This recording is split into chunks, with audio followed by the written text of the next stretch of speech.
Murang smartwatch ba ang hanap mo ngayong 2024? Well mga kabrother, sa video na to ay tatalakayin natin ang i9 Ultramax smartwatch na kung saan ay nabili lamang natin to sa online Shopee app. Well, inaanyayahan kita na i-like, i-subscribe at i-share ang video na to kasi tatapusin na natin to pagkatapos ng aking maikling intro.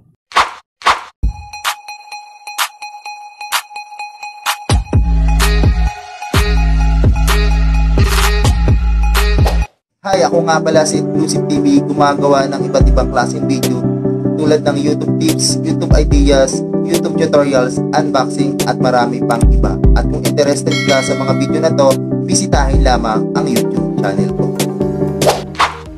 So yun, ito na nga yung i9 smartwatch natin. So medyo mababa lang yung boses natin kasi may mga tulog na. So ginawan ko siya ng unboxing ngayon, gabing-gabi na. So time check is almost 11 o'clock PM. So yun, never mind. So let's start. Kung ano ba ang laman ng box na ito. So unang sa lahat, so nasabi ko na kanina, so ito siya. Then bubuksan natin siya dito. Then ayun, syempre titingnan natin kung ano pa ang laman nito. So meron siyang laman. So, manual. So, kung may time ka na basahin to para maintindihan kung paano nga ba gamitin ang smartwatch na ito. So, nasa sayo. So, basahin nyo na lang yung manual. So, meron naman siyang manual sa loob, no? So, ito na nga po yung smartwatch natin. So, unang-una sa lahat, yung charging port niya. Ayan.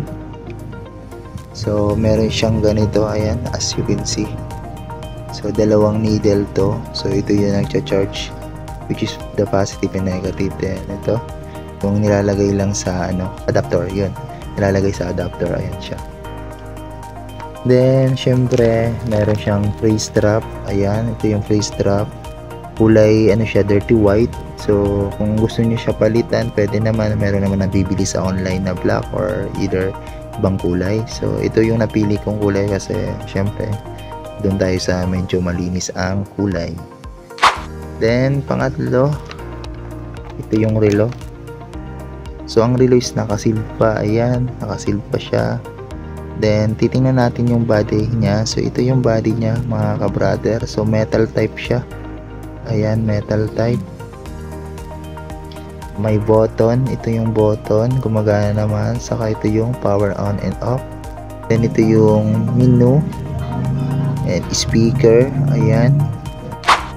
So dito naman sa likod mga ka-brother, andito yung sa charging niya, magcha-charge ka. Ayan, kung nakikita nyo to, cha-charge lang po siya ng ganito. Ayan, magnetic naman po yan. Ayan, once na charge mo siya, nakaganyan lang siya, then i-charge mo siya. So ngayon di ko siya charge kasi I know na may charge pa po itong smartwatch na ito. So ito naman po is sensor para sa dugo nyo or pag BP nyo and heart rate na rin po. Umiilaw siya kapag ginagamit natin yung BP or heart rate natin. So kung mahilig kayo sa mga sports or mahilig kayo sa mga gym, magagamit nyo siya.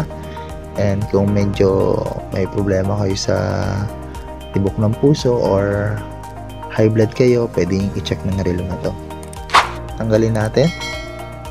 Ayun, sariwang-sariwa. So ito, remembrance natin, lagay lang natin siya dito. Ayan.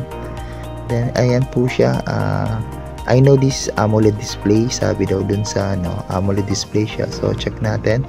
Pagdating sa screen, makikita nyo na fit to screen siya. So pag malayo siya, pag tiningnan mo, swabing-swabing tingnan.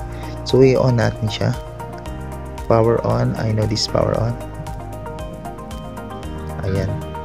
Papansin nyo may nakalagay na 9. So ibig sabihin yan, which is i9 Ultra. So yun ang pinaka niya is i9 Ultra. So nakalagay is 9. So yun. Then the other one, makikita nyo yung interface dito. Yung pinaka screen niya is ito yung wallpaper niya. Then meron siyang screensaver, which is yung sa relo mismo. So check natin. So pindutin natin tong taas. Ito yung power on and power off. Ayan, yan lang yung function niya. Then, kung magpapalit kayo ng watch face, ito naman yung gagamitin nyo. So, yan, pindutin nyo lang. 1, 2, 3, 4, 5, 6.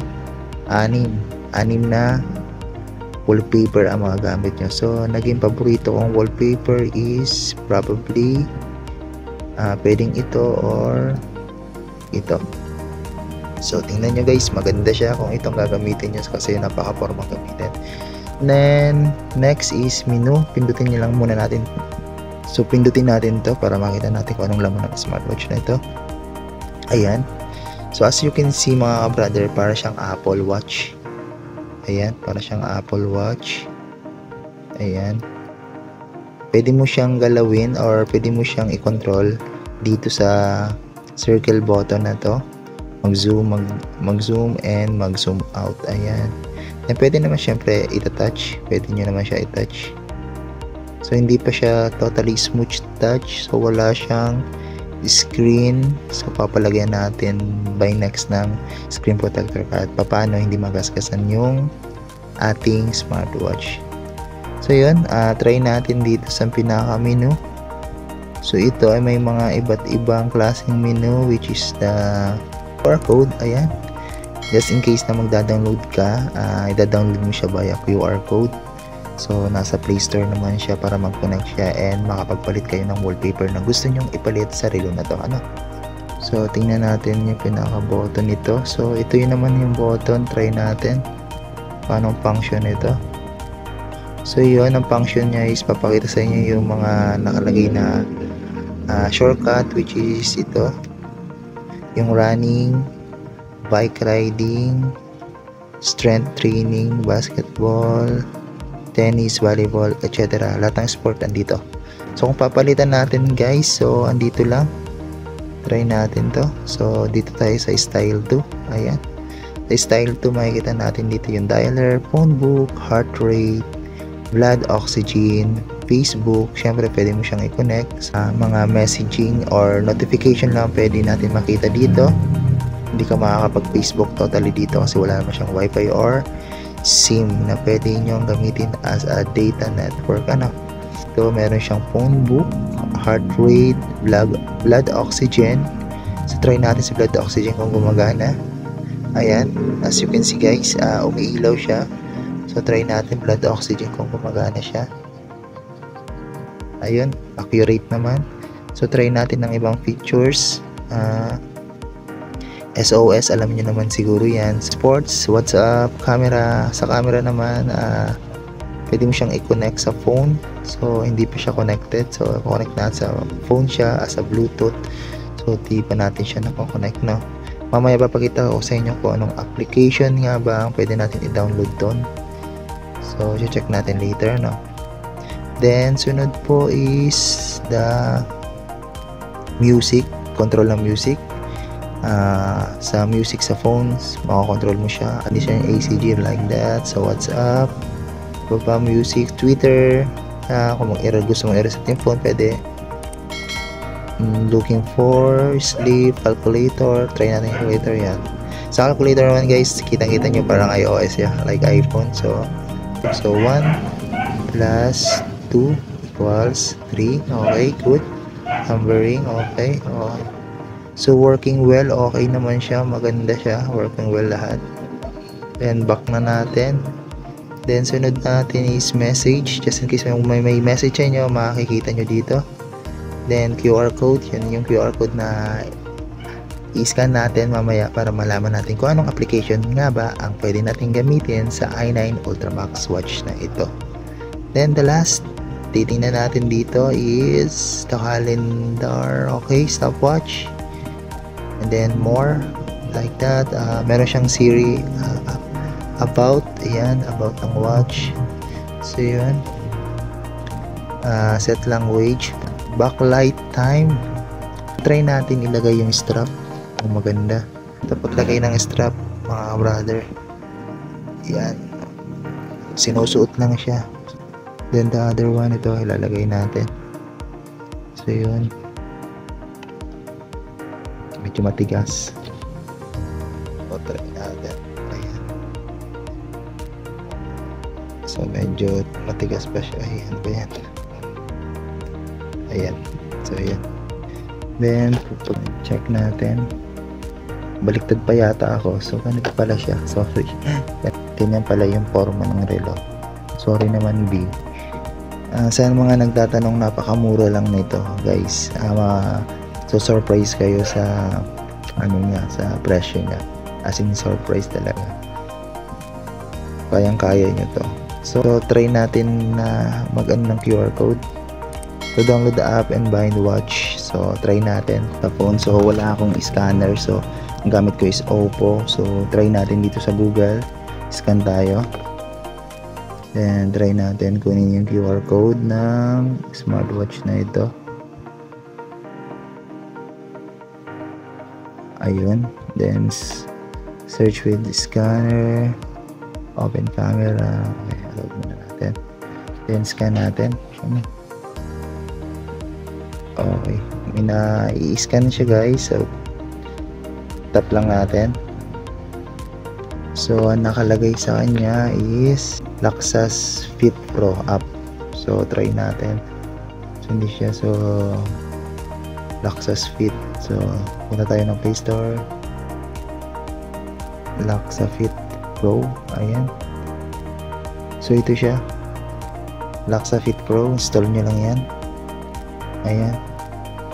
So i-check natin guys. So na-download na natin. Punta tayo sa Laxa Fit Pro. Then agree. Then allow Laxa Fit Pro. Access device. Allowed. Next natin is device. Hanapin natin yung device. Go to bind. Allow. So watch. Ito yung watch. Ayan. Pakita. So try to connect. So yun, connected na siya. Kung napapansin nyo guys, connected na yung watch. So dito, raise to wake. So pwede natin siya i-on. Yun, naka-on na siya. Then sunod natin is others. Ano meron sa others? Vibrate settings. I-off na lang natin yan. Motion, remote shutter. Ayan, allow lock sa picture, remote shutter. So ano ba, may pipicturean ka? Ayan, pipicturean mo siya. Pindutin mo lang to, countdown and shoot. Ayun. So ayan siya guys, connected siya para makapag-shoot ka ng photo. So yun, yan ang kanyang remote shutter. So message. So pwede mo siyang i-on like SMS, Facebook on. Okay.